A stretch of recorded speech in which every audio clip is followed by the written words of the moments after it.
పరం శాంతి. ఈరోజు పురుషార్థమునకు ధారణా పాయింట్స్. పిల్లలు, మీరంతా ఒక లైట్ యొక్క ఫౌంటైన్ ఆకాశం నుండి వస్తుంది అనేటువంటి అనుభవాన్ని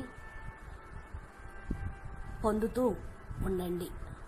ఇది పరం లైట్. బేహద్ కళల పరంధామం నుండి ఆకాశతత్వం ద్వారా మనకు మన యొక్క ఆత్మ లోపలికి చేరుతూ ఉంది.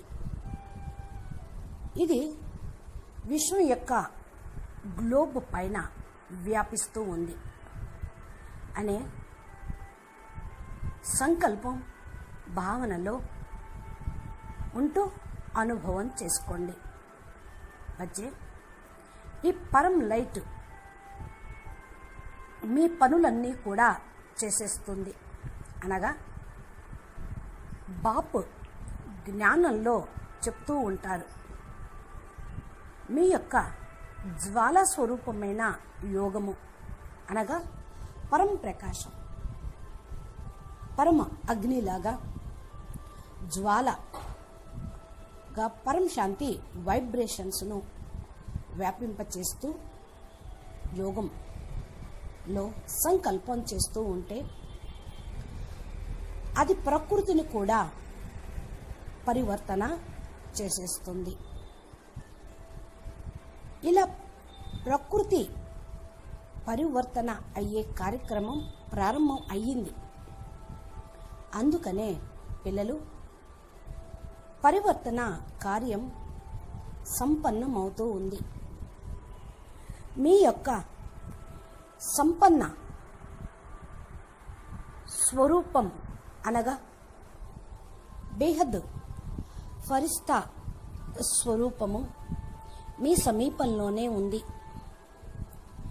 అనే స్మృతిలో ఎప్పుడూ ఉండండి.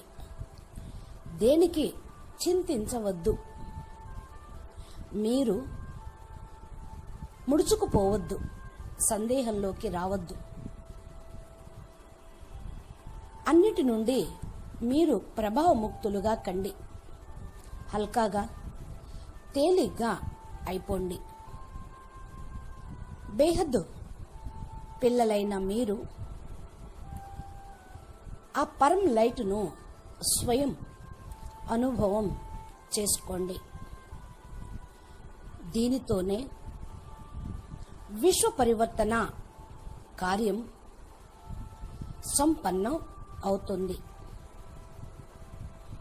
ఇక్కడ పిల్లలందరి గమ్యం ఒక్కటే, అక్కడకు చేరుకునే పద్ధతి ఒకటే.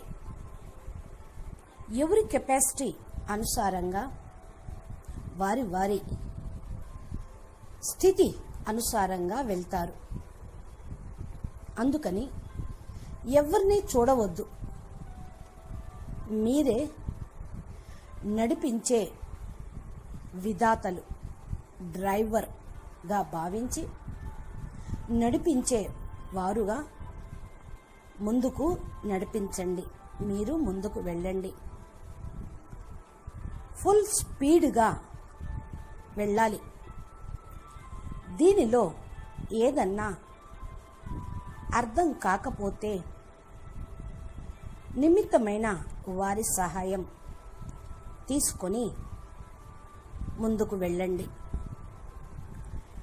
అన్యాత్మల యొక్క పురుషార్థం యొక్క విధిని సంకల్పంలో కూడా రానివ్వద్దు, చూడను వద్దు, దాని గురించి ఆలోచించను వద్దు.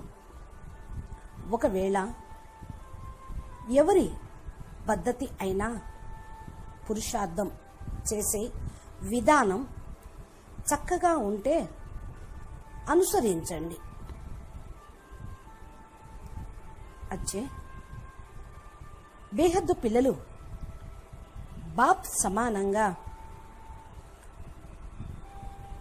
చేసేటువంటి ప్రాసెస్ బాపు ఇప్పుడు చేస్తూ ఉన్నారు. అదే నడుస్తూ ఉంది. మీరు ఎంతవరకు బాప్ సమానంగా కారో అంతవరకు ఈ ప్రాసెస్ నడుస్తూ ఉంటుంది. ఇది స్థూలంలో కానివ్వండి, సూక్ష్మంలో కానివ్వండి, నడుస్తూనే ఉంటుంది.